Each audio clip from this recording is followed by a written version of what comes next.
strategic move that Eddie is making for AJ? Why are you not thinking, let's get him set up for kind of animal?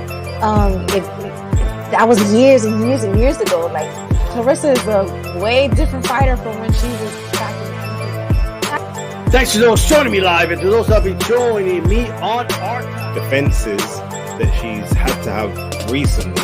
You know, she's pulled people. All right, what's going on, everybody? Welcome to another edition of the RoundTable about tribalism. I don't think tribalism is necessarily bad. I just don't think it has to be. I don't know what he think he sees or what he think he know. But he going to the hospital, bro. Like, bro, you not winning that fight. You guys mentioned, I think, D-Style, you mentioned him versus Regis program. I'd love, that sounds like a... I don't need you, you know, and PBC and others, in my opinion, it's like, oh, this is my guy. Like, there's a relationship. Flat out, it's tough, and we call box, and we go to the end of the round, and then... That would say, what do you mean by acting black? That's a fair question, but a participant of trash talk knows... And they're announcing a fight 3-4 months from now. And he ain't going to fight. I bet you anything. He's not going to fight somebody as good as John Wright. And thanks to those joining me live. Those that have been joining me here on the archive. It's 193 edition of the Round Table. Lots to talk about today. And it's been official, actually. Canelo Berlanga is a go. Benavidez set to stay at 175 pounds per Mauricio Suleiman. From a letter he got from Samson Lukowitz, his promoter. And Lubin pulls out of the Tszyu fight. That looks like it's a no-go as well due to an injury that he claims, and a lot more to talk about. Before we get started on the main news, something I just want to touch on just so it doesn't go ignored. Claressa Shields is going to be fighting for what it's worth for the WBC heavyweight title. I just want to know what you guys, I'll be 100% honest with you. All I know is what I've seen on BoxRec and the girl's record. I've never seen her fight, but I do know it's not a big talent pool. And I actually think it's probably the easiest fight she's had in a long time, actually, from the looks of it. Roberto Diaz, any thoughts on Claressa Shields and her going to heavyweight to grab a belt? I think PR-wise and career-wise, it's obviously another accolade to you know, her career that she's had and all the medals and everything. So it's just to keep adding and adding and adding to that resume. And you're absolutely right. It's a new division that normally a fighter would be like, wow, from super middleweight or middleweight up to heavyweight. But the talent pool is so little, even in the super middleweight to middleweight. If you look at the super middleweight, there's not really, you know, they're fighting each other because worldwide there's maybe 3-4 top women, Frank Chan, Miller, Green. So it's an easy jump for another check box, you know, check off on her for her career. Okay. Ring, thoughts? I mean, I've seen the girl. I don't want to say anything bad about her just for the sake of saying anything bad about her. She's a mid-range fighter. She's a pressure fighter, so I hope she can make a fight of it, so it'll at least be entertaining. But it's just like Roberto said. You can go on BoxRec right now. There are only 21 registered heavyweights around the world, so it's not the deepest of the divisions in women's boxing. And while it's a nice accolade on paper, you know, that it looks good on paper, that you went from super middle up to heavy, context is key. This is not the same talent pool that you would find in the men's heavyweight division or even in the women's divisions below 147, that if you follow the girls, well, most of the good ones are below 147, most of them, you know. So I mean, I just hope it's an entertaining fight. I don't want to just shit on her for the sake of shitting on her, but it's like when they bill it the way that they bill it, it is a little bit disingenuous, because this is not the same thing as, say, Amanda Serrano going up to 140 to fight Katie Taylor. It's not the same thing. Like, no, those are two very high-level fighters coming together to make a fight, whereas you're fighting a nondescript girl. God bless her, but she's a nondescript girl who won a vacant title in her last fight. It's not even like she's been a champion all that long. So, you know, just hopefully they could put on a show. That's the most that you can ask for. Hopefully they could put on a show. Hopefully it'll be entertaining. Yeah, the girls, I believe, if I saw it correctly earlier, and if I remember correctly, 50-1 underdog against Claressa Shields. And I think like Shields is actually like, I think the over-under is like 4.5. So like they're thinking she might stop her. And before anybody thinks that's crazy, Hannah Gabriel, who had fought at welterweight before and 154, actually went up and grabbed the WBC heavyweight belt and knocked the girl out in the second round. In fairness, I don't think that girl was as good as the girl that Clarissa's going to fight, but still, I mean, just to put it in perspective.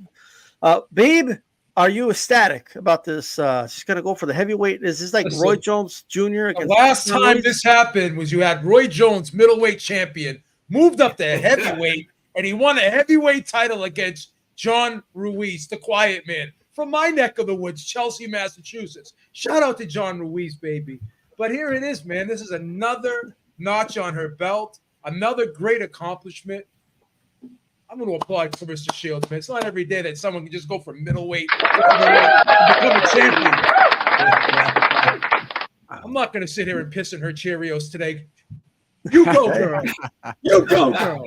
You will get it. Hey, Manny Marrero, talk to us. Thoughts? I don't want to say a great accomplishment. It's just something that she knows that she's going to come out victorious to that. I think it's an easy path to that. And I think it's something that you want to accomplish. Let me go get a belt. What is she going to do? Is she going to get that belt and then come back to super middleweight afterwards? I don't know. I mean, what's her purpose? I know it legacy is behind her mind. And so when I heard about the news, I had to do a little bit of research. And it wasn't a whole lot that I could figure things out. Is that because she wants to stay active or maybe she can't make the weight at this time, or maybe she can't find an opponent at super middleweight. But I mean, it's great. It's great that boxers are taking an additional challenge. You said it, took the words out of my mouth. Roy Jones took the challenge, went up. I mean, he went with a small heavyweight. Can't believe we're comparing. You know, if you go up there nowadays with the super heavyweights like, Tyson Fury, like all these guys that are 250, 60 pounds, and that's a different story. But at that time, we gave it to Roy Jones, and that was good. It's a little bit different with the women's boxing. And I just don't think there's actually no one at the super middleweight at this time that can actually match. So whatever her intention is, I agree with all of you guys. I wish it's just a good, entertaining fight.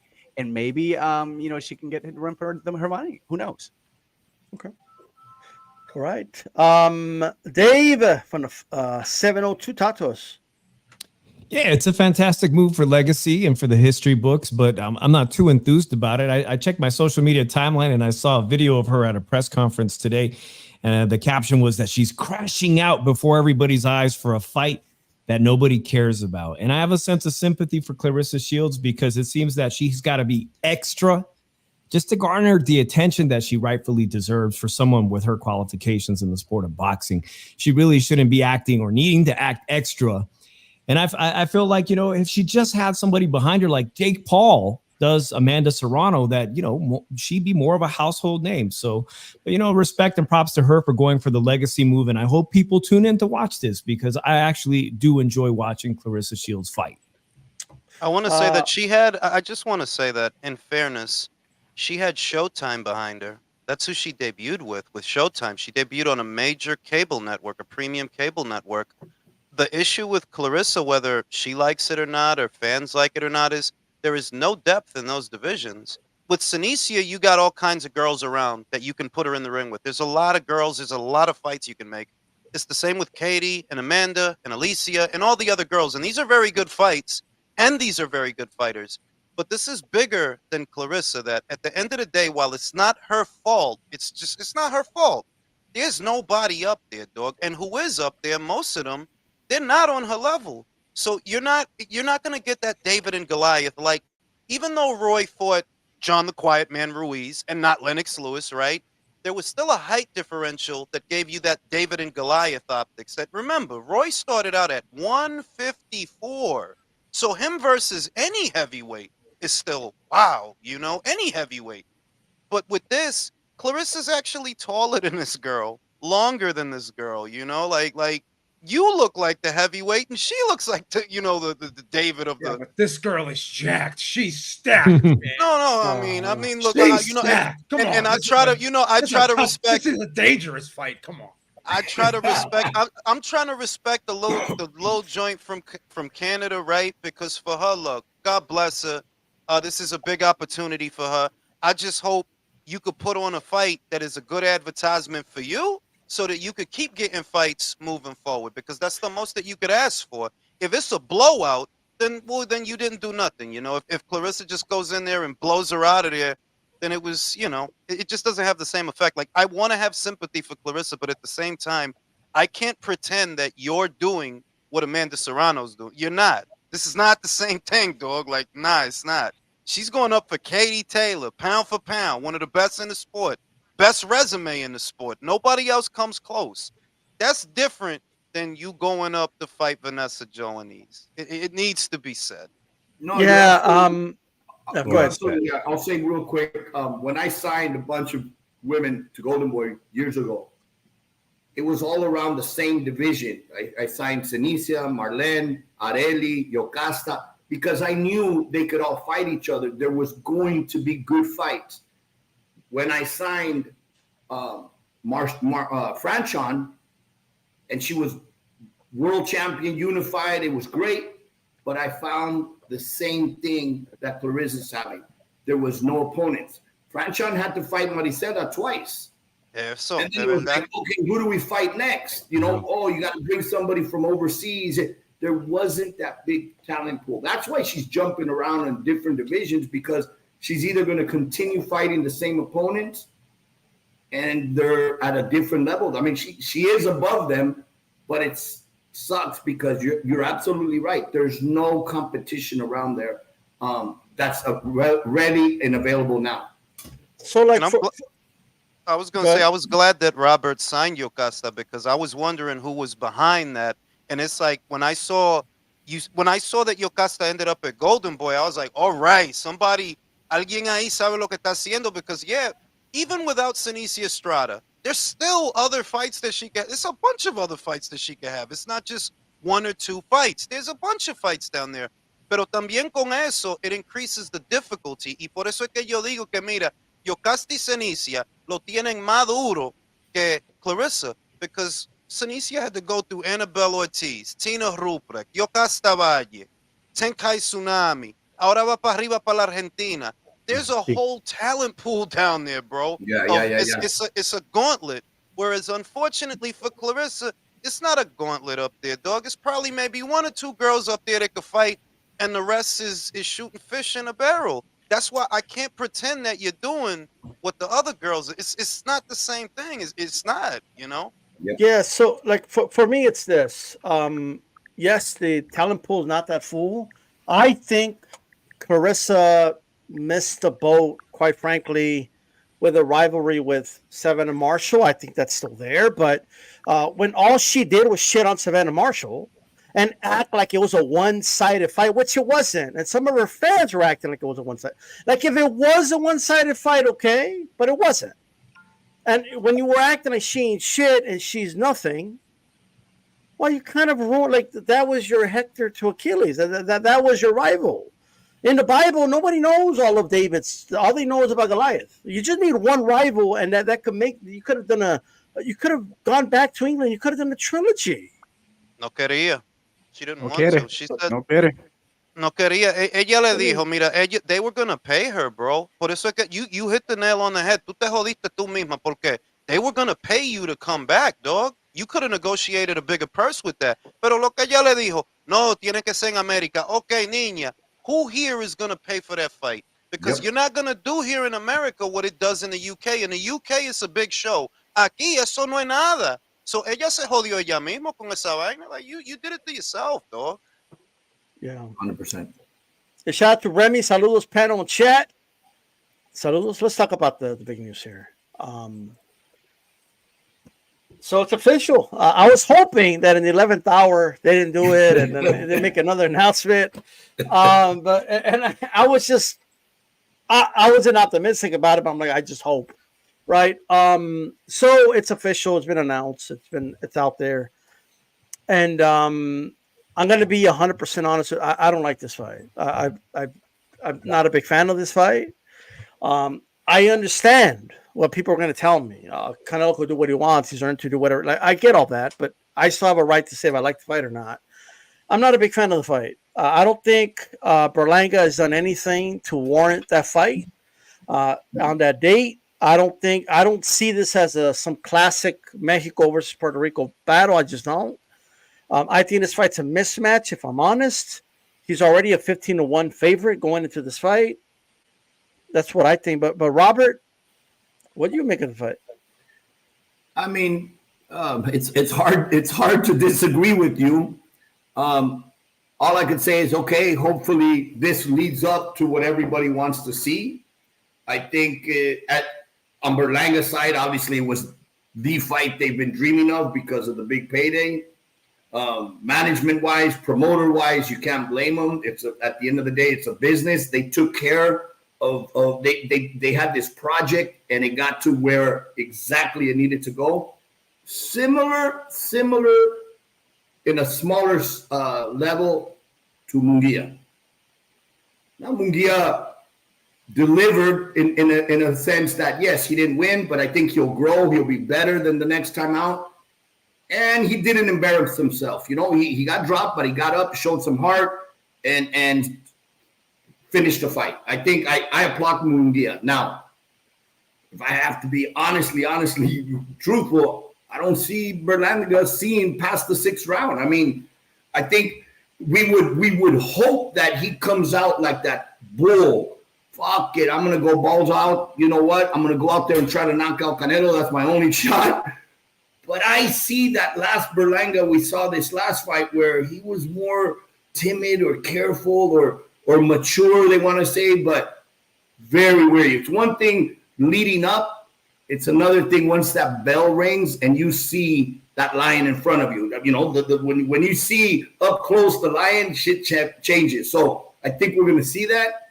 And Canelo, with the experience, will sense, oh, this guy's timid, he's scared, and finish it. But on the positive side, I think we'll get the knockout that we've been craving for a while in Canelo. He's fighting bigger, younger, stronger, bigger guys than he is.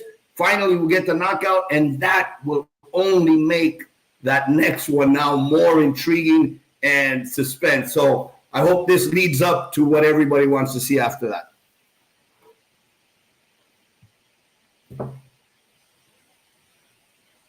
Remy, shout out, brother. Saludos, panels, and chat, and I appreciate that support. Habib, talk to us. Excellent fight. You're all about excellent today. Are you 2 for 2 right now? This is a veteran versus a young lion who's hunger. He had this hunger to finally get his shot. You're being sarcastic. Puerto Rico versus Mexico. All right. Canelo Alvarez is the face of boxing. Okay. He can do whatever he wants. Whatever Canelo Alvarez wants, how Canelo Alvarez moves, that's how the sport moves. I'm just going to fall in line. I can't fight City Hall any longer. Canelo Alvarez runs the sport. I pledge allegiance to Canelo Alvarez, our fearless leader in the sport of boxing. One nation, under the sanctioning bodies, indivisible in the Association of Boxing Commissions. I'm bowing down now. This is a great fight. Puerto Rico versus Mexico. Young lion versus veteran. This is his entry into big-time boxing. He needs this breakthrough fight. He's finally getting his shot, and I'm going to give him a round of applause. ¡Viva Mexico! ¡Huepa! ¡Huepa! Ring? I mean, I was never a fan. I mean, come on, like we done seen real entries into the Mexico versus Puerto Rico rivalry. Macho Camacho y Chavez, Oscar de la Hoya, Felix Trinidad.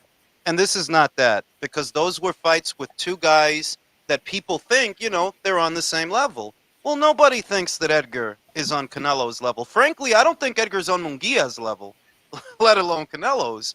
I would pick Munguia to destroy this guy, honestly. So on one end, I've heard different things, and I'm ambivalent. Because if this is a segue to something bigger, then I'm okay. If this is a segue to something bigger, we know that Turkey Al-Sheikh says he wants to put Crawford in the ring with Canelo.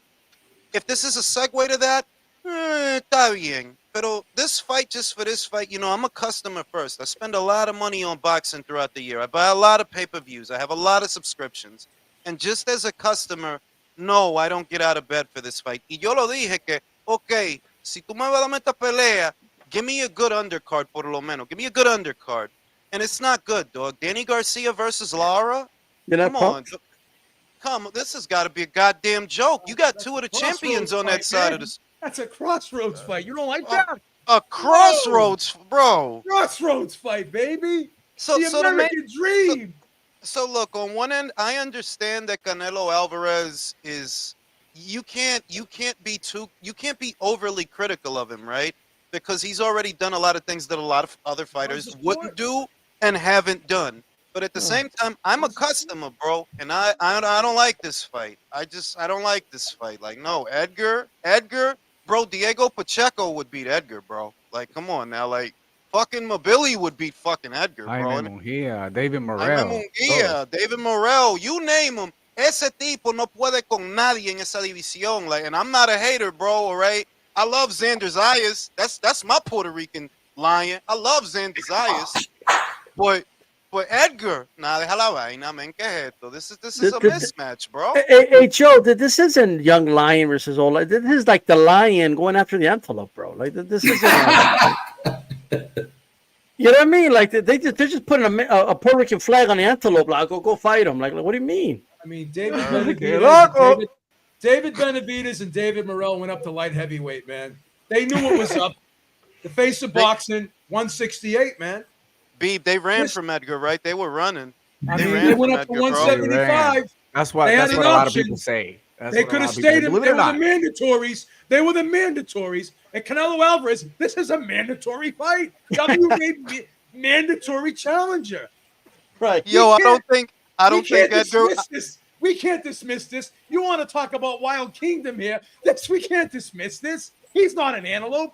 This guy's a lion. He's the bro. I don't think Edgar would beat. I don't think Edgar would beat William Skull, bro. I question that too. You know what it is? It is? I'll tell you what it is. The guy never got his shot. He needs to be in the line of fire. You never know how good someone is until their feet hit the flame. Till their feet hit the flame. Espera un momento. Let me say this, Canelo, because you're fighting Edgar, bro. Do me a favor. I don't need 36 minutes, bro. Primer asalto, finish this guy. Let's fucking go home, bro. Let's fucking go home, bro. I'm taking the over. I'm taking the over. This fight's going the distance. Oh my god. He couldn't. Like, Berlanga went the distance, right? But Jason Quigley, who I believe Andrade knocked out like in the second round, bro. Right? Wow. So like it is what it is. Like, hey, Dave. Talk to us. Are you pumped? It's right in your neck of the woods. Are you going to go to the Sphere? Or are you going to go to this fight? What's going on? Oh, it's going to be a big night in Las Vegas for sure. And you guys, by the way, I get emails from the Venetian Casino, even though I live here, and they have a package for the UFC Sphere. Okay, I'm waiting for an email from MGM to say, hey, I got a package for you for the Canelo fight. Come on, you guys got to step it up marketing wise and do something like that, because you're going toe to toe. And the images of 2019 of Canelo Alvarez on the couch sleeping, waiting to fight Kovalev while he's waiting for the UFC to finish their main event, right? He don't want to fight at the exact same time. I'll never get that image out of my head. Now, I have to give Canelo praise here because it's very important. What he did was so important. He did not back down from Dana White and say, I'm giving up Mexican Independence Day, because he did it last time. You cannot give up Mexican Independence Day. The next successor to Canelo Alvarez is going to be fighting on Cinco de Mayo and someday, on Mexican Independence Day as well. So I got to give props and congratulations to Canelo for not backing down off of that. As far as the fight, it's the worst example of a Puerto Rico versus Mexico showdown. A brilliant example of that would be a title eliminator between Xander Zayas and Jesus Ramos Jr. to maybe fight for a title at 154. That's real Mexico. Danny, that's let me a tell great you. example. The next great installment of Mexico versus Puerto Rico is Virgil Ortiz, Xander Zayas, and El 160. That's the fucking another brilliant fight. Absolutely. Another brilliant fight at 154 between two young prime lions. This one ain't it. But Canelo also successfully managed to water down his own division to stay atop. If you listen to Beeb's talking to the second coming of Salvador Sanchez and Rafael Gomez right now. Like, that's what he's talking about. This has the recipe. This has the recipe for fight of the year candidate. Canelo is going to have to telling carry him. He's I'm going to have telling to you. carry Edgar Berlanga to make That it ain't 6 gonna happen. rounds. He's going to have to carry the guy to make it appear Jermell that it was a Charlo went the competitive fight. distance. Jermell Charlo went the distance, and he's about 50 pounds lighter than Berlanga. Look, okay. Canelo successfully watered down the 168-pound division. He's essentially driven out the 2 top Dave, this ain't most water. dangerous This is a threats. tidal wave. This is a he tidal drove wave coming out. at him, Dave. He drove out a mandatory and David Morrell up to 175. He drove out David Benavidez out of the division. At this point, we're going to be sitting around waiting for what's his name, Janibek, to move up to 168 for an actual Berlanga threat. He's a waterfall. He's a tidal wave, Dave. But I'm not going to sit here and fault Canelo for being a brilliant businessman for all those strategic moves. The division is watered down. This fight is watered down. The only thing I can say as a saving grace is that he hasn't given up Mexican Independence Day because it is important for the sport of boxing. But can they successfully sell this narrative that this is a real Mexico versus Puerto Rico showdown? Will they sell that to Gen Z? Can they sell that to the next generation? Ese tipo ni They habla sold it to me. español. I'm already in. I'm all the way in. They sold it to me. I'm in. I'm in. Edgar doesn't even speak Spanish, bro. That shit is crazy. Habla un Ese tipo ni habla en español. Let's get He speaks Norican Spanish. Let's get our fellow Puerto Rico. I know he's in a look. He's got the PR cap and he's ready to go. Man, you know what I mean? I talked to us. Sell us this fight. Why should we watch this fight? Why I'm would gonna start Berlanga? with my positive. I told you so on a previous show. That Man. next fight, the Canelo, will be with Berlanga. It was just made sense at this moment because of Benavidez, what he's doing over there, and that eventually going to happen, but not now. And it was already scheduled for him to fight, Independence Day, right? The only opponent was Berlanga. The sad thing about it, I'm even very objective, right? Even though I have a lot of great relationship with Puerto Rican boxing and a lot of friends that are Canelo haters, which, by the way, it's going to attract a lot of people. I just came back from the island. I've been telling everyone it's going to happen, it's going to happen, it's going to happen. And people are kind of sort of mixed emotions on this one, but most of them are Canelo haters. So they're definitely rooting hard for something to happen. Van a estar moviendo las brujitas, los hechizos, para que something happens that night. Berlanga can actually pull something out. But my question Mexicans to them, got the answer for that. That's why Chavez wears that thing. My question to them was like, did you guys see the Marcelo Esteban Cáceres fight? He got knocked down by who? Marcelo Cáceres. Not even close to any top 5, 6, 8, 10 in that division. All right. So you can see that he's vulnerable in many ways. Having said that, he has improved fight after fight after fight. We did see a lot of good things in the last fight, but he is just, how do you say that? Es como bruto. He doesn't listen to his corner. He wants to do his thing his own way.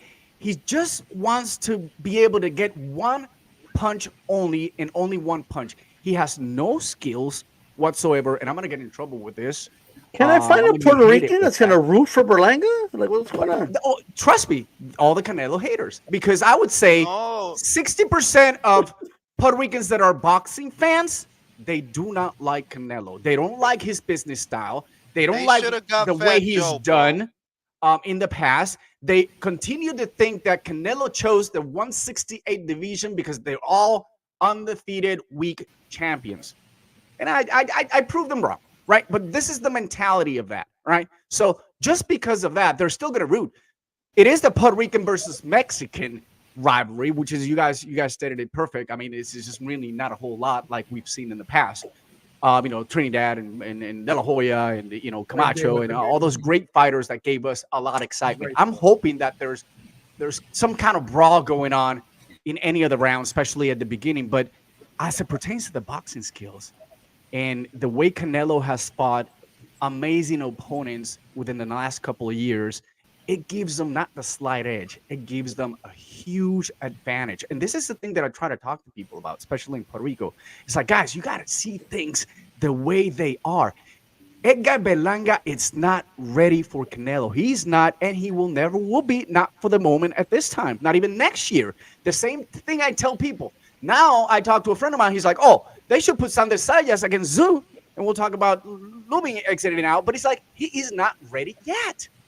As a matter of fact, I say that maybe Sander won't even stay at 154. It's just a lot of stuff in there. Having said that, I needed Berlanga to prove that he can actually beat the former champions that Canelo already defeated. Maybe a Caleb Plant, maybe two youngsters like Jaime Munguia. Prove yourself that you belong there, that you are improving as you go, but with the opposition that is actually on a higher level than all the other opponents that you have fought. I'm not embarrassed to see this happening. I knew what's going to happen. I mentally got prepared for this.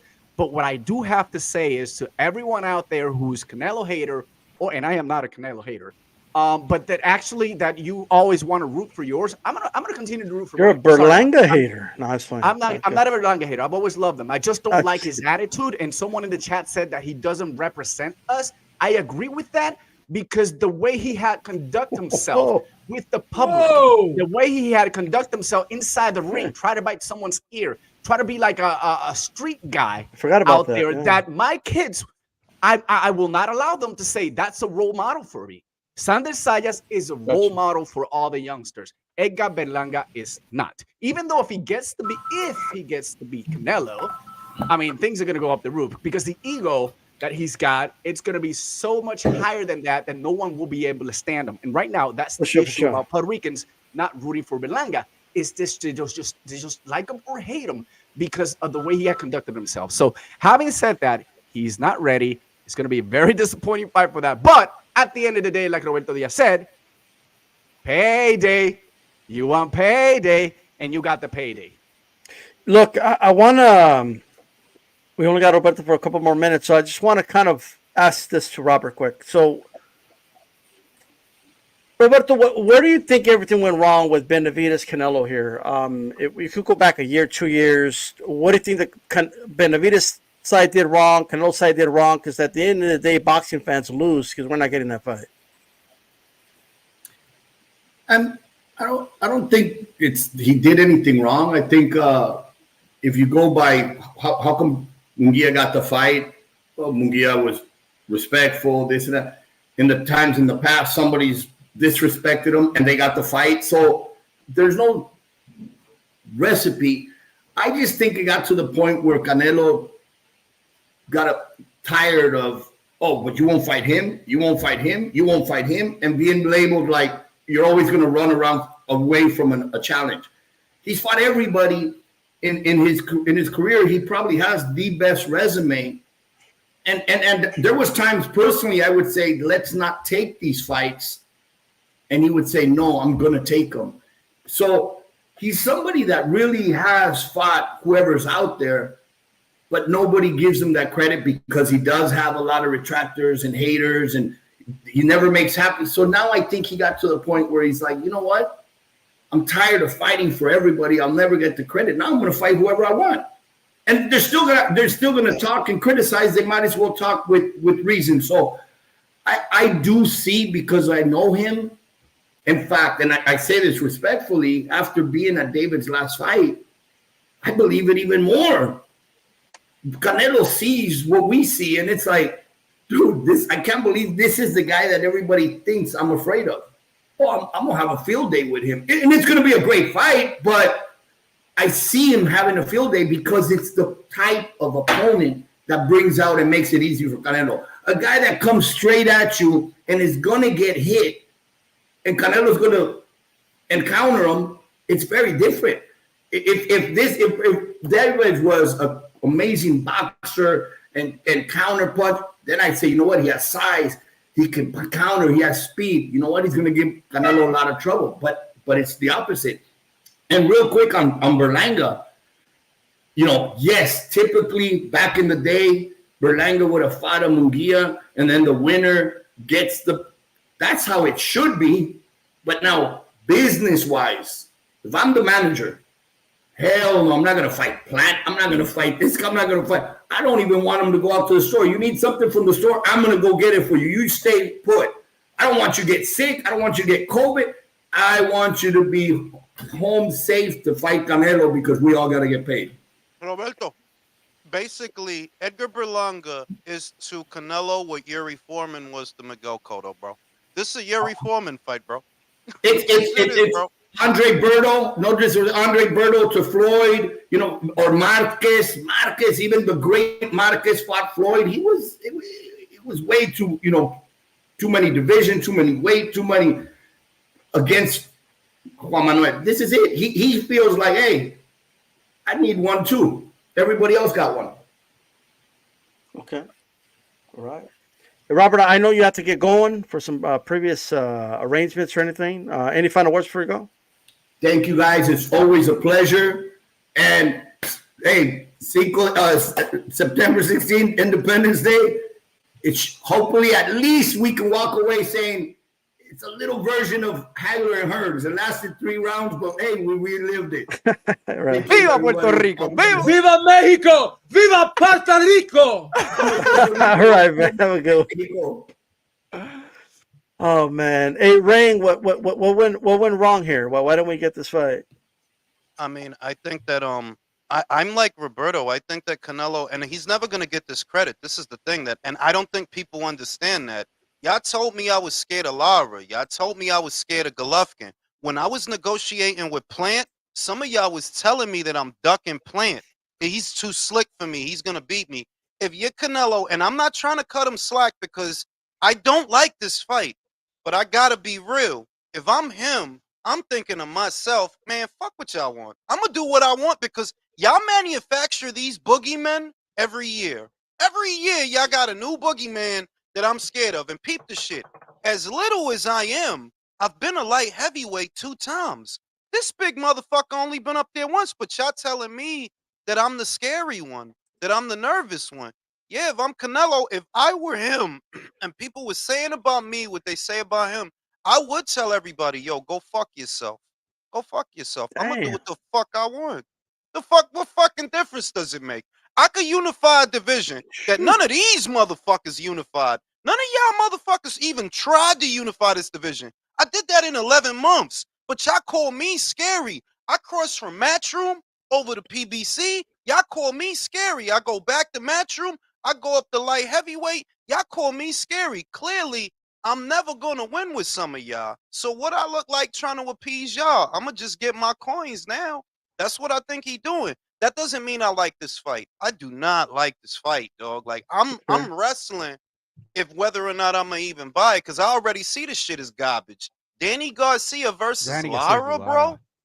With Lara, you gotta be fucking joking. You got Carlos Adames over there, bro. Make Lara versus Adames. What is the problem? Yeah, that is crazy. Real Talk Boxing. I appreciate Super Chat. Edgar, fresh off the Chamillionaire album cover. All right. Shout out to you. I appreciate it. Dave, where do we go wrong?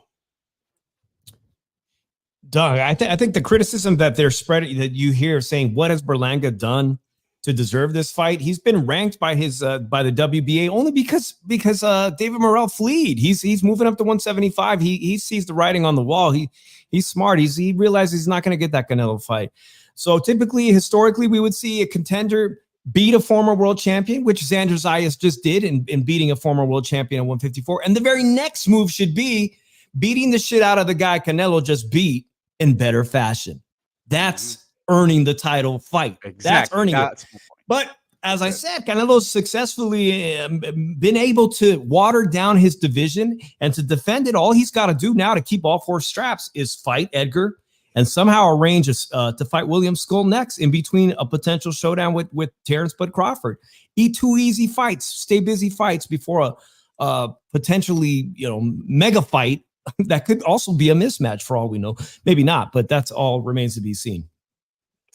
So you and I were very optimistic that the fight was going to happen this year. It looks like it's not going to happen. Did Canelo duck? Did David duck? Was it just a matter of coincidences? What went wrong?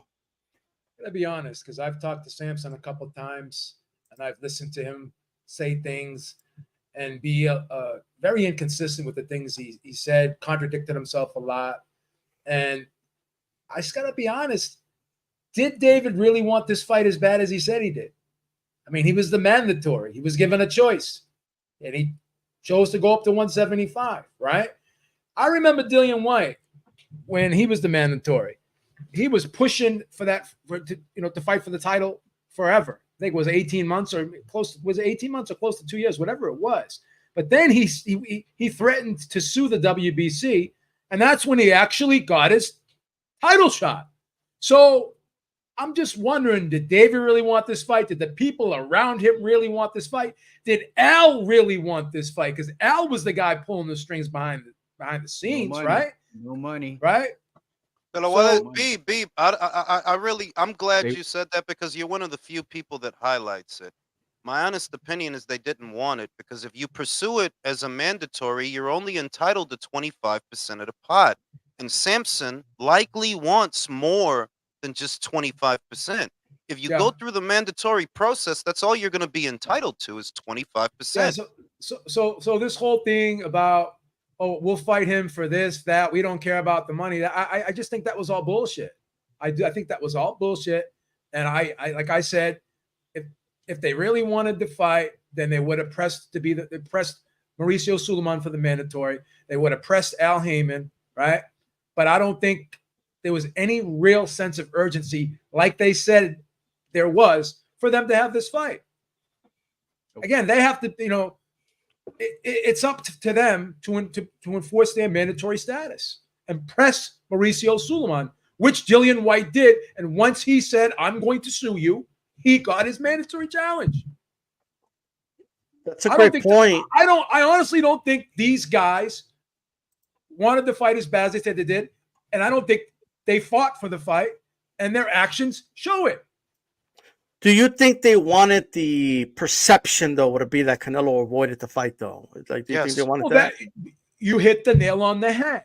Like Wilder did with Joshua. They wanted the fight, but they wanted it on their terms. They weren't in a position to dictate that, and they got mad, right? And they thought they had more leverage than they did. And once they couldn't get what they wanted, they said, this is too large of a risk for too little of a reward. So now we have to put a happy face on this and make it look like exactly what you just said. And they have to make him look like the guy that doesn't want the fight. This is like politics 101. This is This is the Joshua Wilder shit all over again. This is a common tactic. Exactly. They wanted to make it seem wanted to make it seem like Joshua was scared of Wilder, like Canelo was scared of Canelo's scared of Benavidez, and Crawford is scared of Spence. Right. But when the fights get made, well, you see how these things end, This is the beautiful thing about being 55 years old, because you have the wisdom. You learn these things through time, right? You don't act off emotion. You don't act off emotion. You analyze the situation objectively, right? Instead of reacting emotionally like most people on Twitter are doing right now. And you peel back the curtain, and then you see the little guy behind there. And then you figure it all out. JXV8849 Super Chat. Berlanga has done more than Benavidez. He actually waited for the Mando to get exercise. David Benavidez thinks he doesn't have to wait. He thinks he's special. And here's another thing. Berlanga did act appropriately here. I want the fight. He didn't have to say, he didn't have to go through all this diatribe and do this whole smear campaign. And he waited patiently. And he got the fight. Keep in mind who was behind that. Papa Hearn. Papa Hearn said, "We're going to make this fight happen," and that's what I said. That's what I said. Eddie knows how to make the fight. He knows how to make it happen. But guess what? Al Heyman did not want this fight as bad as Eddie did. Exactly, that's my point. And Canelo jumped the water, jumped the river to go to PBC, which people thought like it's going to happen, and they never made it happen. Well, and he had the opportunity. Ellos lo dijeron when Canelo entered into that deal, when it was a multi-fight deal, because it's not anymore, but when it was a multi-fight deal, every article detailing the deal said that David was not part of the deal. And I'm like, well, why the fuck would Al Heyman make you a multi-fight deal and David's not a part of it? Why, if you're David, you're not going to have a problem with that and go to Al and say, what the fuck's going on here? Because they're broke. They're broke too. They couldn't make business. Yeah, Heyman could not make business. Talk to us, Manny. What went wrong in your opinion here? What went wrong? I or who's right ducking who? Like, what do you think? It's no one's ducking no one. Because Okay. first of all, a couple of years ago, we had David Benavidez Sr. on our show. And this is a long time after, he was stripped out of the title. And the conversation always ended like, we want the Canelo, and we don't want it because of the fight. We want it because of our legacy, and we know we can beat him. We messed up as a camp. We did a lot of different things. And I know he was marketing himself, and that's understandable. That's fine. But I think right now is the promotion aspect of it. I think it was Al Heyman and PBC that did not take advantage of what they had in their hands, and they're broke. They're no longer basically in business, at all. They don't have a network at all, right? So when you think about those things and you are putting a card together and you're not making money, all right, it makes no sense. Even though Benavidez always claimed that I don't care about the money, I just care about fighting Canelo. That is not the right, that's not right, right? The money is always going to be there because you always fight in the cash cow. You're going to get paid, even though 7, 10, 15 million. But at the same time, I think it was just the promotion aspect of it. And Canelo is in a position to say, you know what? I'm not going to bring any stress to my life arguing about the fact that whether you want it or not, or this and that. So they come in and they put him in with supposedly the face of PBC, the Charlos, which it was like, okay, let's just bring him on board. Let's see what happens. And we all knew what was going to happen. All right. And I think Benavidez, second, is he can no longer make the weight. He is struggling to make the 168. Now, what I do want to say is Benavidez was very smart enough to say, I'm going to get that fight. And that fight's going to happen. The only way that fight's going to happen is like, let me move to 175. Let me be a champion up there. Let me beat all these guys. Let me try to beat Bivol. And if I do that, the guy that beat Canelo, and I'm become an undisputed champion, guess who's going to go back and say, crawling to her feet and say, I want to fight you now. That's what Benavidez is. He's got to work hard. He has been working hard. He's earned his stripe. But the problem is, it's been on the wrong time. I don't think it's either of the boxers' fault. I think it was just the promotion and the time frame that is actually, it was not meant to be. It's going to meant to be, you know when? 5 de Mayo, 2025. Mark my word. Hey, shout out to some guy said Samson's rocking the same clothes since 1973. That just cracked me up. That's just crazy. MAW, thank you for the support. But it says, hello, boxing fans, roundtable and chat. Smash the like button, folks. David should have followed Daily White, but he should have, could have, didn't. Oh, well, thanks for the support, brother. Here's what I'll say. Here's my issue, right? So let's say you're helpless. It doesn't matter what you say. Mari's going to do whatever Canelo wants anyway. In this case, going to protect Canelo, the WBC, this, that, and the third. So you were the mandatory since 2021, I believe, or 2022. Why didn't you go become the mandatory for the IBF? Why didn't you go fight William Skull and become the mandatory on that side? Why didn't you go become the mandatory in the WBA? Why didn't you go become the mandatory with the WBO? You had all that time to become a mandatory one of those sanctioning bodies. Here's another, and don't tell me that's impossible. William Zepeda just did that. He's the mandatory with multiple, sanctioning bodies, and there you go. And then you move up to 175, and you decide to go the WBC route after you're claiming they screwed you over. But Samson is retweeting Mauricio like it's all good, like you're buddy. I don't know, man. Like, well, why go that route? If they supposedly screwed you over, why are you still working with them? Who's to say Mauricio's going to force anything at 175 as well? Obviously, there's a lot to say there. Speaking of that, Mauricio announced, he put a tweet out. Hey, Samson, Lukowitz, David's going to stay at 175. We all kind of touched on it in parts here. Dave, what are your thoughts here, brother? What are your thoughts on David's going to stay at 175? He's going to go that route. Yeah, I saw that David and his team are reporting or saying that they want to fight the winner of Dimitri Bivol and Beterbiev on 5 de Mayo, May 3rd, 2025, and they've got the backing of the Saudis to make that happen. The route he's taken to eventually fight Canelo Alvarez is such a long shot now, because first of all, he's going to get an opportunity to fight the winner of that. But let's just suppose that it's Dimitri Bivol wins. I don't think anybody stops Dimitri Bivol at 175. Now he's got to fight Dimitri Bivol to become the undisputed light heavyweight champion of the world. He's asking to take away Canelo's fight date, which the only way that happens is if he's on the same card as the co-main attraction to Canelo versus Terrence Bud Crawford, May 3rd, 2025. That's the only way I could conceivably see it. Then potentially you could bring Riyadh season right here to Las Vegas and fill up the Allegiant Stadium, which I'm waiting for somebody to put on a fight there. Then it's conceivable. That's a long shot, right? That's a lot of ifs. David Benavidez beating Dimitri Bivol. That's a long shot. I don't know. I'm happy he's staying at 175, but to be honest, he's not ready for Dimitri Bivol. I'd like to see him fight Anthony Yard, or can he beat Buatsi? Quite honestly, I don't see how he got ranked so fast to be fighting the winner of Dimitri Bivol and Beterbiev so quickly. Ring, he's going to be staying at 175. He got the letter, Mauricio did. And he's deciding to stay with the WBC after they're claiming that the WBC did him dirty. And he continues to stay the WBC route. But he's going to stay at 175. What are your thoughts? He's not going to fight the winner of that fight, and he's not going to fight the loser of that fight. In fact, I don't think he'll fight an Anthony Yard. I would be surprised if he fights a Callum Smith. What I believe he's going to do is he's probably going to make defenses of the interim, defend the interim against super middleweights and shit like that. I don't believe he's going to fight a bona fide light heavyweight like an Anthony Yard, for example, who has fought nothing but light heavyweights. He's a bona fide light heavyweight. That's all he is. That's all he's ever been.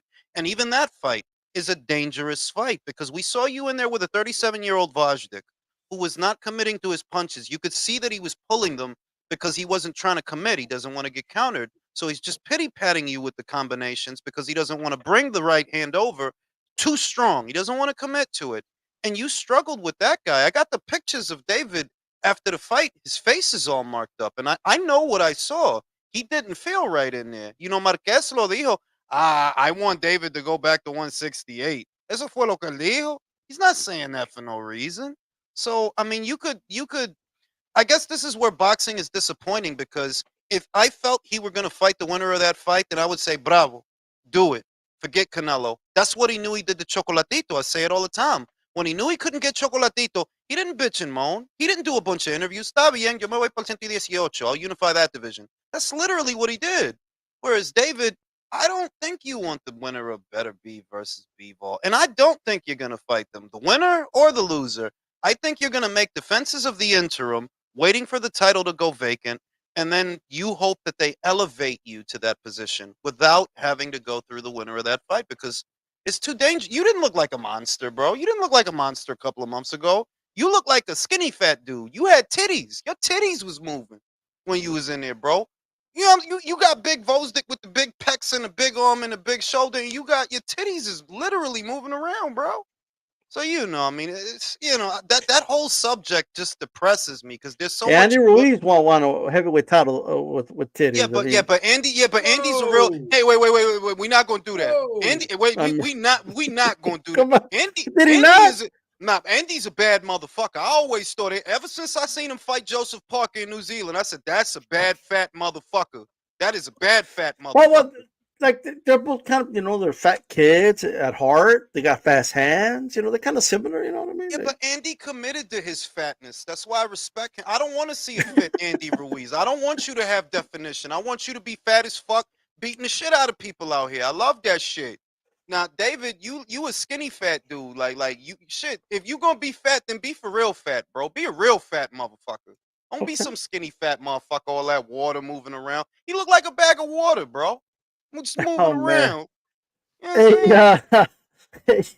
Manny, talk to us. Well, what he's gonna say at 175. How do you like him up there? I do like him. I think he had started well. He's getting acclimated to the weight. I mean, he's always weighted that pretty much that's its weight. I think that's his perfect division for him as it pertains to being comfortable making the weight. Is it going to be a long shot for him? Especially that the Beterbiev and the Bivol fight had been delayed because it was supposed to be done already. And so just because of that, now he's being able to go to a plan B and start something, different. And so I think in his last fight, He fought very well. A lot of people was thinking that Bostek was, gonna run over him because he was supposed to be, one of the baddest motherfucker in the light in 175 and all that, and he fought very well. Is he gonna get that chance afterwards? After the Bivol fight, that is a possibility. But before that, I think he needs to fight one more time. And there's a couple of guys that come into my mind that you guys have mentioned. One, I'm not really thrilled about Anthony Yarde, but Anthony Yarde will be a pretty good match. But I think Buatsi and Caleb Smith, those are two guys that definitely have to be in the radar for Benavidez. So he's got better chances and opportunities. You guys talked about 168 washed out. There's no one else at 168 other than Canelo. Why is he going to stay at 168 to fight who? So he can prove himself, right? He feels like he needs to continue to prove himself to finally get the Canelo shot, right? The only way he can get the Canelo shot is to gamble. The gamble is go to 175. I feel comfortable, become undisputed, and who's going to be crawling into me to come in and get a fight? And his stock is going to rise a little bit. Tú no puedes decir eso porque el Jaime Munguía Claro que está sí. en el 160. No, el Jaime Bueno, Munguía está ahí. Me está diciendo que si Benavidez pero pelea si tú no puedes con hacer el Munguía, peso, si tú no puedes hacer el de Munguía, no, pero puede y lo que es que no es que no hay Pacheco también. oponente, no es que Pacheco no hay también. bueno, Pacheco no, porque el papá, the father trains Pacheco, for those that don't know, so that fight would never happen. But all I'm saying is the real reason that he went up to 75, you can't make 168. We can't say there are no options You because can't. Jaime but you can't. is there, and Jaime but would be a for big him, old he doesn't fight. want. That's not an interest fight for him. That's not No, an interest fight. él lo He dijo, is él quiere shooting- ese tipo. He said he wants that guy. He's shooting for the big shot. A shot to continue to prove himself that I want Canelo. The only way to do it is in a belt. Canelo's been wanting the belt.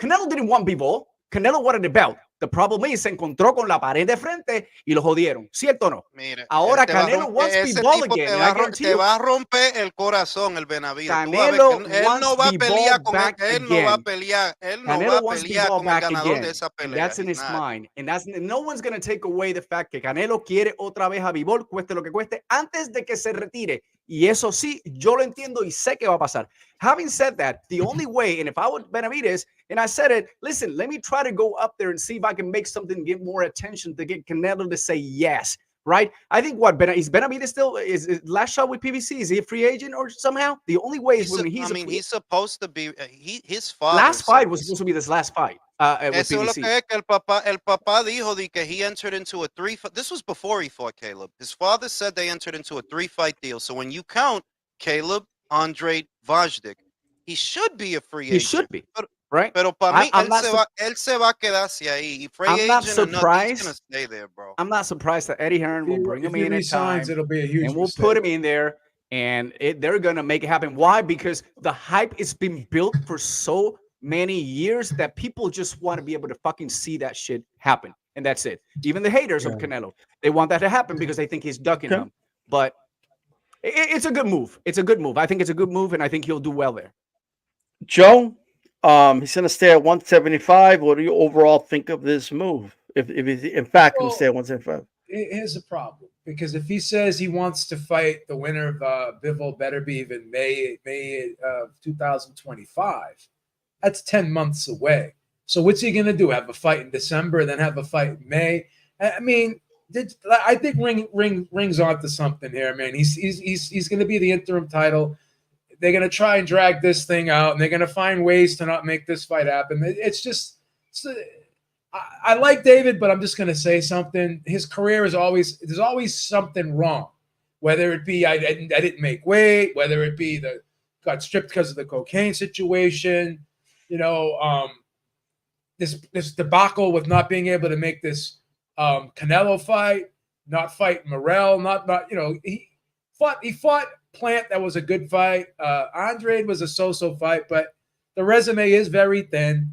And judging by the way him and his team move, I am highly skeptical that he actually does take on the winner of this. Because again, there's going to be if he's hell bent on that May date.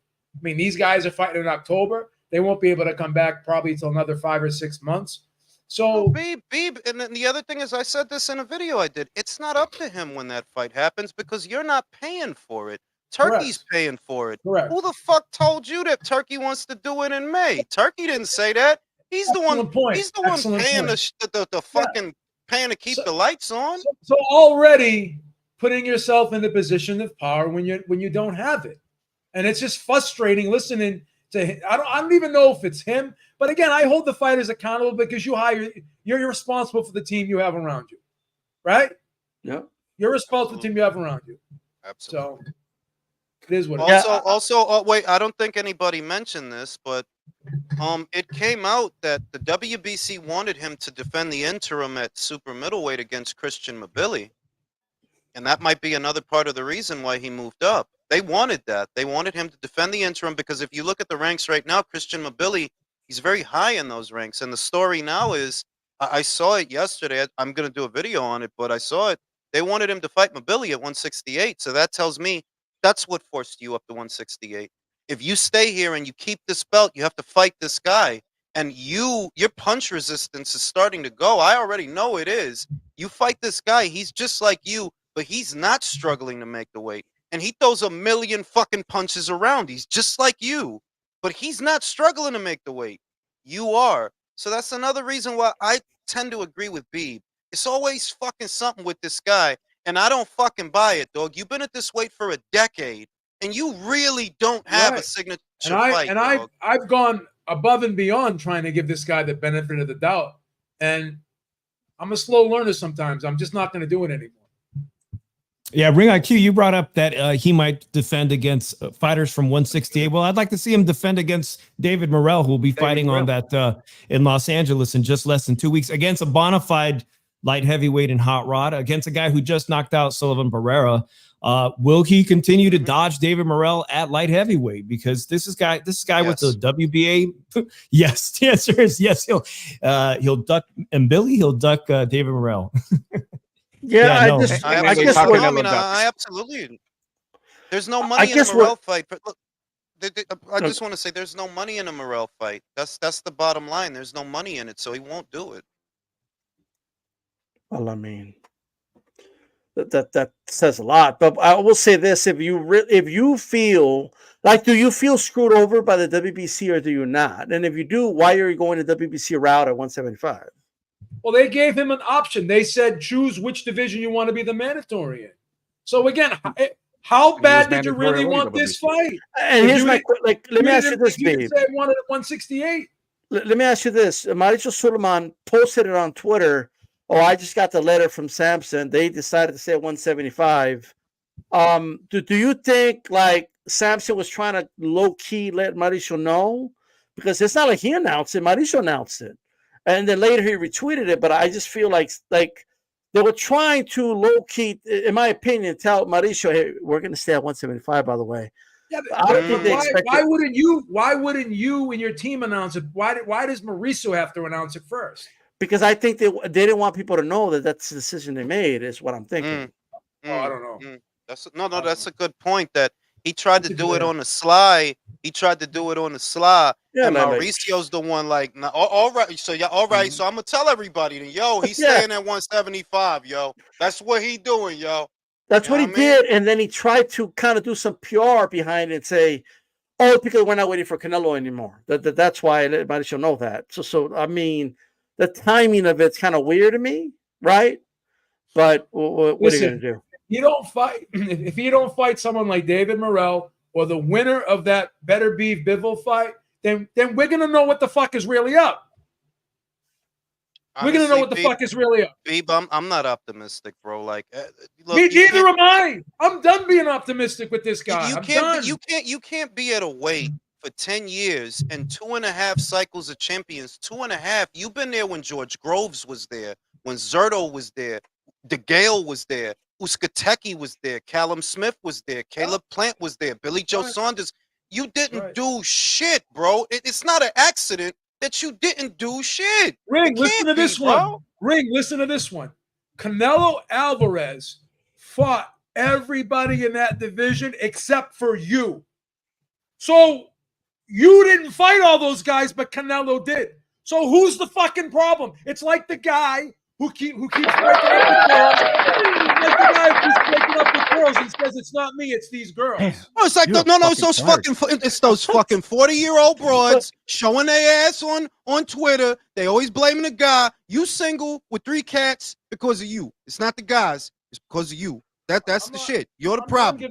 I'm done giving this guy the benefit. When I saw that announcement that he's going to 175, then I'm like, fuck this man. I'm done with this guy. Fucking done. It was all bullshit. It was all bullshit.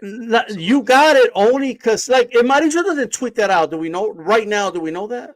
No, he did. No, he did. It's on Mauricio. The actual tweet. There is an actual tweet and a PSA from Mauricio himself. Yeah, no, but that's my point, right? He's saying if Mauricio don't tweet it out, do we know?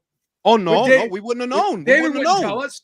David wouldn't tell, because here's the thing. Like I think that this is what these styles implying, but I don't want to put words about these motherfuckers over there. They move slimy. Yeah, they move slimy. Yeah, they do. Yeah. It's Samson, bro. Like I don't. It's slimy-ish. I don't have any relationship to maintain with Samson Lukowicz. The Fundora situation is another example where you telling people that Errol is unable to fight. Literally, that came from you. Sebastian saying, nah, the fight is still on. We just moved the date. It's like that with all your fighters. You say one thing. The red flag with me. You can't have people like that representing you when they just misrepresent things and they make you look bad. You can't have these people representing you. I'll tell you when always makes fighters look bad. I'll tell you when the red flags just went off with me. So red flag number 1 was Samson just flat out saying, no, we're not going to go to the zone and fight Canelo. He's over there, right? Because Canelo's going to be a free agent. He's going to come over here. So why would we go over there? But what if he did go back with Matchroom? And then it was solidified just not that long ago when Eddie Hearn was willing, and he went on like Ariel Hawani's podcast and said, we'll make the fight. I called Samson, but Samson's saying that they want the rights to the fight with Prime. He wants him to be involved, and to me that and then not only that, on the Boxing Boy, shout out to Nestor Gibbs, he flat out asked him, if the fight has to be on the zone, will you go, David? Oh fuck no, I won't go over there. I'm loyal to PBC. That's a red flag to me. I saved both. Canelo's fought on PBC, and he's fought on fucking the zone. It's just, you know what the thing with Canelo is, and I don't want to keep doing this because I'm fucking tired of doing it. But the thing is, when you're successful, people dehumanize you, and that's what's happening to him. They're dehumanizing him. Every fucking thing is his fault, and every fucking thing he's got to do everything, even though he's done everything. David, it's your turn, bro. You the one that gotta answer some questions and do some things, not me. I did all that already. I'm solidified already. I retired today. I'm a Hall of Famer, a first ballot Hall of Famer. When I wanted to fight Floyd Mayweather, I took the deal they gave me. When I wanted to fight Miguel Cotto, I could have even pushed back there in that situation. I took the deal they gave me. So again, you take the deal I gave you. You fucking follow the road that I followed now. That's the way it is. And I'm glad that Beeb said what he said, because I don't see people, aside from Beeb, I feel like I'm one of the only other people that questions whether or not they actually want to fight because of what D-Styles said. They asked David, yo, if you had to go over there to get that fight, he literally said, hell no. Literally, like he said, fuck no. Pisses me off more than anything. This is what pisses me off more than anything. I don't like getting pissed off because I can take a stroke, man. I'm getting old. But see, the problem is they're sitting there bitching and complaining for a year and a half. This guy's ducking me. We want this fight. Blah blah blah blah blah blah. And then we're going to 175. So how bad do you really want the fucking fight? I think Mabili forced. I think Mabili. And I didn't know that Billy thing. So that's very helpful to know that. I'm going to tell you what it is, Beeb, and I believe the WBC. Really badass, man. I believe the WBC put him on the spot because Mabili is backed by Top Rank and Eye of the Tiger. He's not Joe Blow that doesn't have representation. He has representation to put pressure on them to make things move. Eye of the Tiger. Shit. So when they tell you, yo, you might have to fight Mabili to keep that belt, it's not a coincidence that all right, well I'm gonna go to Before 175. before we move on, I will say I never got like Clubber Lang vibes from the Mexican Monster. I never got like, what's up? Well, hey, woman, I never I never got I got inconsistencies. Hey, His dad's going at him. His Hey, dad's woman. apologizing. You know what I mean? And then Canelo, there's actually an interview of David who literally saying out of his mouth, well, if he doesn't fight me, it's okay. I just think that it's great that he's with PBC because it's going to bring us more revenue over here. And this literally an interview of him saying this. Bro, when Canelo, you seen an interview where his daddy got all nervous because Canelo was passing him. He got all shook like when you herb a motherfucker all the time. He had that look in his face like I'll be getting your lunch money. Then you see Canelo after the Munguia fight. Yo, Canelo didn't look scared, bro. He called you into the ring. I don't understand why you don't blame it on security, bro. Stop playing. Canelo called you in the ring. What's rocking, bro?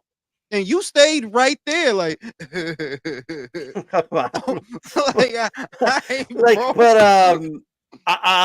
quick, Luis Puente. The good thing is that David's time is numbered. He says, "Yeah." Oh man! By the way, guys, make sure you hit the like button. I know we can get 200 likes. I believe in y'all. You know what I mean? Speaking of fights that aren't happening, Lubin pulls out of a purse bid and claims that he made a deal with him that he'll be fighting Tszyu in December. I don't know who told Lubin that. I honestly doubt. I think this ship has sailed. I think Tim is going off to bigger, better things, to be honest with you. But he's claiming it's a hand injury. I don't know if it's true or not. Let's say I believe him, okay? But I don't know. Who should Tszyu fight next? Ring. Jesus Ramos. I mean, well, ideally, Bakram Murtazaliev, because Bakram doesn't have a fight. He's IBF champion. He's the only available champion at this time. You know, Israel is spoken for. Fundora is out until the fall. But Bakram doesn't have a fight. So for fighting in an eliminator, just go for the main course, shoot for the title. And Tim would absolutely beat Bakram Murtazaliev. Like, he's just not very good. Jack Colquet was lighting his ass up before he got knocked out. But that's who he should fight. If we're talking about who should Tszyu fight. As far as Erickson Lubin, Erickson don't want that fight, bro. They tried to make it 3 times. It's not a coincidence that it never happens. You don't want that fight. And I know you don't want to go to Australia. I'm be real. Tim will knock you the fuck out. Australia, America, Puerto Rico, or the fucking moon. That dude knocks you the fuck out. But 2, it seems that Tim is going back to his Australian audience for his next fight. And I don't think that Erickson wants to travel. So too bad. By the way, there's things I can't say, but it's just things I know that it's what a coincidence that his hand was injured, right? The purse bit was done because they were going to just force it to happen, right? Because somebody was playing hardball, right? And then all of a sudden you pull out because you're injured, and then well, let's do it. I wanted them to wait. You wanted him to wait for you till December. Styles, you know Glenn Jennings and those guys. You know those guys. He wanted them to wait for December. Like, are you kidding me? They would have won the purse bid. No Limit Promotions is going to put the money up to bring the fight to Australia. Erickson, what the fuck were you going to do? If they do that, what the fuck were you going to? You weren't going to do shit, bro. The 3 dudes that retweet him and say, yeah, real talk, champ. They were all going to, I guess, do a GoFundMe or something and help him out. You know what I mean? But hey, Manny, do you think Lubin wants that fight? And aside from that, what would you like to see next? I know you already said not Xander Zayas, right? But who do you like to see go fight Tszyu? Because it will be in Australia. I don't. You know, it's been very frustrating for and Glenn also as well, trying to get this fight happening, and it's not going to happen. I mean, it's just been what 3 times already, and so. But what I do want to see is I want to see Tszyu against Virgil. If he can hold back a little bit and wait until Virgil fights now and see what happens, I would shoot sometime around. I mean, just keep in mind Virgil. Just I mean, he beat what was it? The the Puerto Rican guy, Dominican Dolorme. Real quickly. If he's able to do the same thing, which is going to be very tough, but he's able to do that in less than 5 rounds, he can probably fight in January and February, and I think that will be the best deal. If Tszyu can stay inactive that long until then, because he hasn't fought since the Fundora fight loss, then I think that will be the ideal thing. That'll be a great match to be able to, him to come back in his career, and especially with that loss he had last time. That will be fantastic. I know that he's probably shooting higher than that, maybe a Crawford too as well. Either or.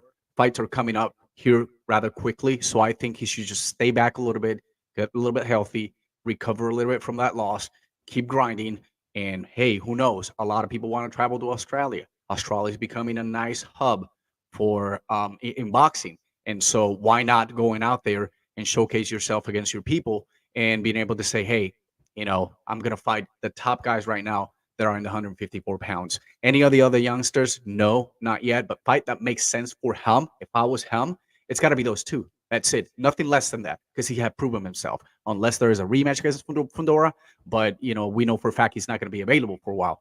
So who knows? But those are the two major guys that I want to see him fight. Beep, Lubin said he wanted them to hold off on the date. They said, no way, Jose. We're moving on. We have our date. We're going to fight that date.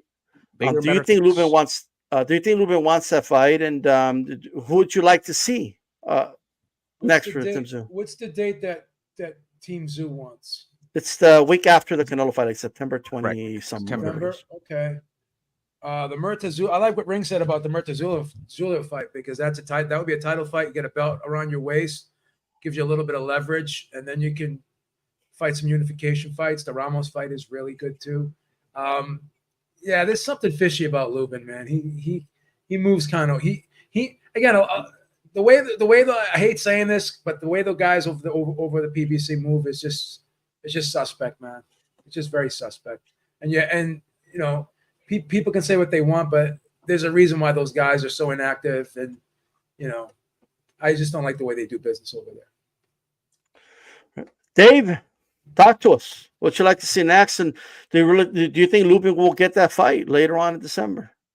Nah, let's all remember that Lubin, he, in my opinion, he didn't rightfully deserve that decision win on the undercard of the Canelo fight against Jesus Ramos Jr.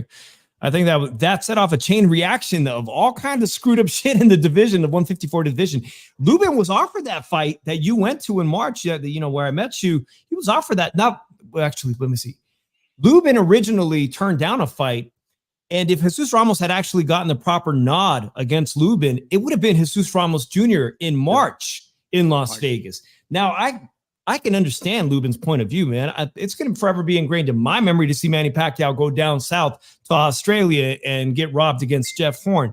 I can see why Lubin doesn't want to fight him stylistically, and I could also see business-wise. And for that exact same reason, if I was an advisor to Jesus Ramos Jr., I would say, no, we're not going down to Australia. This is a fight that should take place in Las Vegas.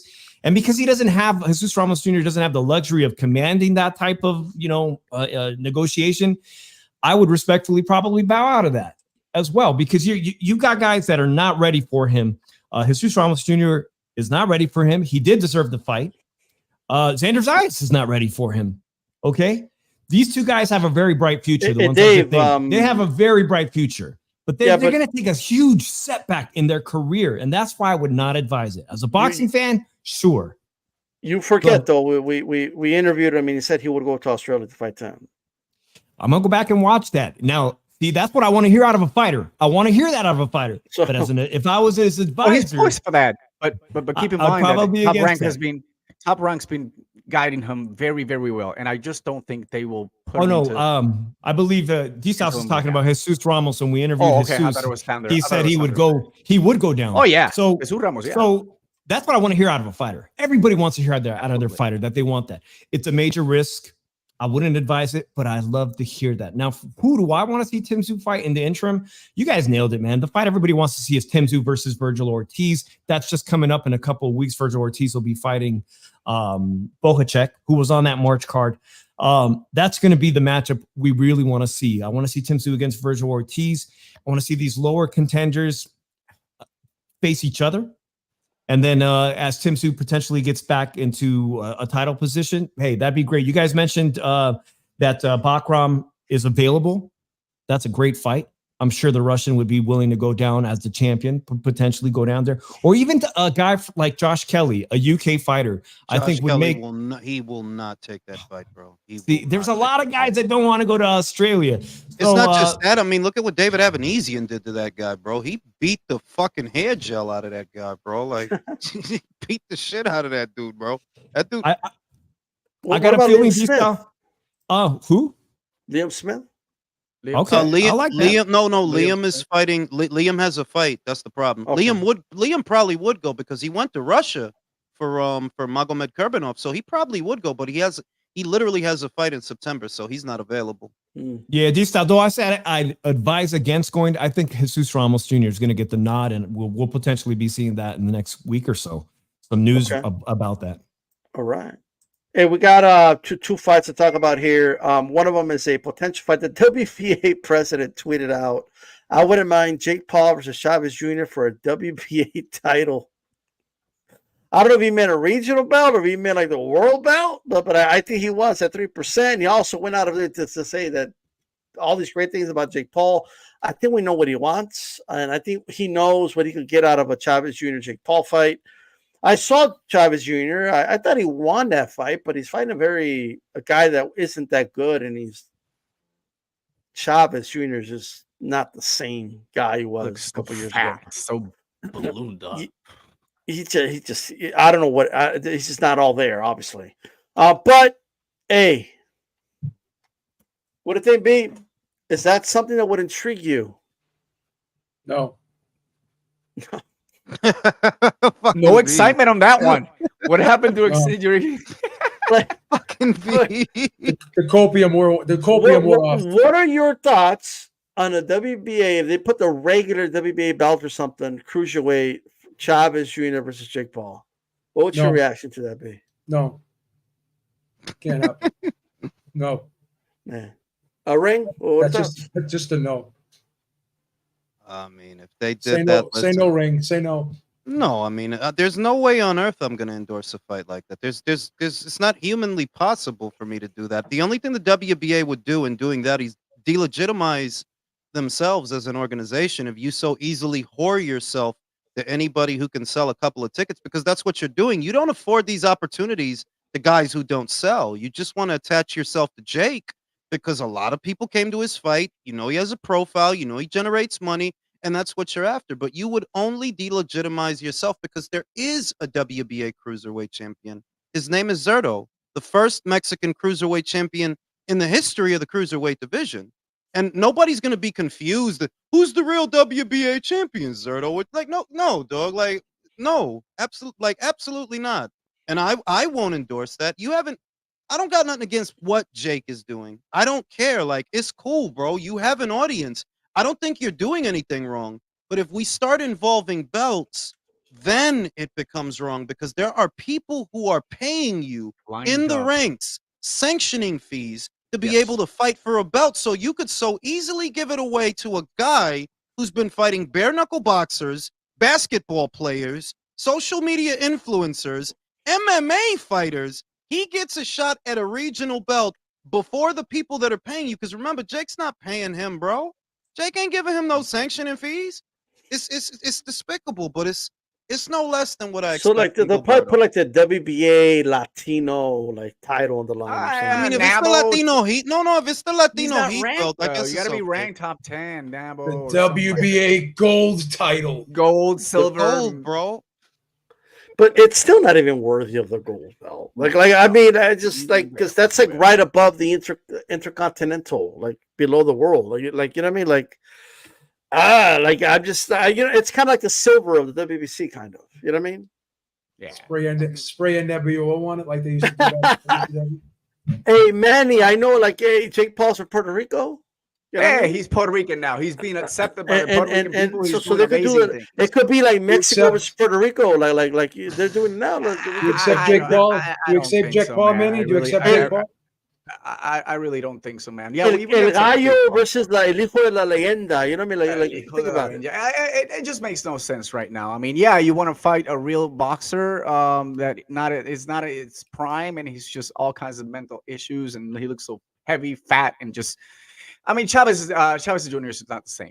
All right. And I don't think that's going to happen. I think the fight that Jake Paul wants, it's none other than the light heavyweight champion of the UFC, that is Alex Pereira. He wants to shut people down. Yes. And he's going to keep his trend. He called him out. He was interviewed and said, I want to do this because I want to shut people's mouth up. And that's what he's all about, right? And he proved a lot of people wrong. He's grinding. He's working his ass off. Yes, he doesn't belong yet in any of the rankings until you start fighting real boxers that are ranked top 15, top 10 in any of the kind of divisions. You got to pay your sanction He's fees. saying he already fought real boxers, man. Well, I mean, what ranking do they have? Who do they fought? Right. So no, I don't think so. I think he's going to continue his trend of keep building up his legacy the way he's doing it different. A lot of people weren't buying it at the beginning, and now they are. Everything's in a pay-per-view. And then what he's doing with Amanda Serrano, what he's doing in Puerto Rico with all the gyms he's putting together, he's contributing a lot, and he's doing his own thing. He really doesn't care about a championship belt, not yet. Eventually he will, but I don't think he want to part ways with, all the things he's doing and fighting all these MMA guys, UFC guys. Alex Pereira. Alex Pereira es una buena opción para él, porque ahora tienes un champion de UFC y lo traes acá. Él no está haciendo, para mí, mira, él no está haciendo nada malo. He's No, not. jamás. He's Jamás. not like. Jamás. It's just when you involve a belt, there are literally people who are paying you. Junior Dorticos is paying you for a rank. you're All right. those fighters. So you can't do them like that. You That's gotta where work it's your wrong. way up. You gotta work your way. Yeah. You gotta work your way up. I totally agree with you. That's why you can't give him a belt. Chavez Jr. What? He just barely. Won this last weekend. I don't think he looked even great at all. And so you're telling me right now that you're gonna hand them in a belt, whatever, gold, plat, silver, metal, cobre, de lo que sea. No, not at all. There's other people who've been grinding even before him that they deserve the shot to have any kind of medal, as I call it, because it's not a world champion. It's just a little belt that actually tells you, hey, you're moving up the ladder. Yeah. With the minute he starts doing that and fighting top 20, top 15, top 10, you get an intercontinental. You get an interim champion belt. Then now you earn your stripes to get that championship belt. But in the meantime, I want to keep doing what he's doing. And Alex Pereira, that's going to be UFC, a current champion, and then Jake Paul, what he's doing. All the people he follows him and the people that believe what he's doing, which a lot of people didn't in the beginning, but he proved a lot of people wrong because he worked his ass off. He doesn't have to. It's fucking billionaire. He doesn't have to, right? But he's still making a difference and a big impact in the sport, and that's what I like about that. He's not Puerto Rican, but he's been accepted as Puerto Rican. He went there because of the tax law 22 para que no pague, Pero las mujeres también. But I would do the same thing. I would do the same thing if I make a lot of money. I don't want to pay, 30% of my capital gains to the government. I would go to Puerto Rico, absolutely. Ale Pereira, UFC. Yeah, I don't mind that. Do your thing, Jake. Shit, do your thing, bro. Get your money, bro. I'm not mad at him. I'm not either. Okay. Envidiosos. Let's talk about this fight. I'm actually intrigued by this fight, but Joyce against Chisora. I thought Chisora was retired. Then I heard this fight was happening. I'm like, what? And Joyce is like, we don't even know. After watching this fight, is this was shot? So I don't know who's more shot, but we're gonna find out. I got Joyce still winning this fight though, but we'll see. Dave, who do you got? Chisora or Joyce? Who's gonna win this fight?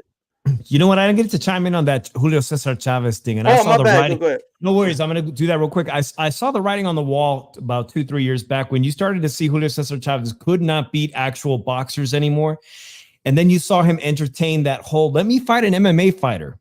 I was like, well, okay, well, obviously I see where the cash grab is going. He's eyeing a fight opportunity, a cash grab against Jake Paul. So I think that fight is inevitable. I think that's exactly why he's on the undercard. The guy can't even go 6 rounds at cruiserweight. You see him struggling to do 6 rounds. So how do you get ranked for a title opportunity by the WBA? And I encourage everyone to go to Boxing Scene and read this old article where the WBA was basically laid out that there are third-party people that you can pay to play for ranking with the WBA. And this was all documented in court cases. So go look at that article with the That's how it's going to happen. Now, is it going to be for like what you guys said, the silver title, the WBA celebrity title? Who knows? But if any ranking is going to do that, it's going to be that. It's going to be the WBA. Now I hear Chavez say he wants to fight Zurdo Ramirez. Earn it, bro. Earn it. Beat Mighty's Brady's. Let me see you beat some, because he just gave Jai Patai the second fight of his life. I mean, he busted him up. Let me see you beat that guy, and he's almost 40, and you just fought a 40-year-old MMA fighter. Going to this weekend, Joe Joyce, there's so little to be enthused about, but Joe Joyce, I think he needs to beat Derek Chisora. He needs to knock him out to keep in the conversation, to be, someone that we could still consider a top 10 player in heavyweight division. And I think he's going to do it. It's already, we talked about Clarissa Shields. She's winning. You know what I'm saying? And Derek Chisora or whoever Joe Joyce is, he's going to stop the guy. And I think it's very important. Thanks, man. Okay. All right. Joe, we got Joe Joyce or you got Chisora in this one?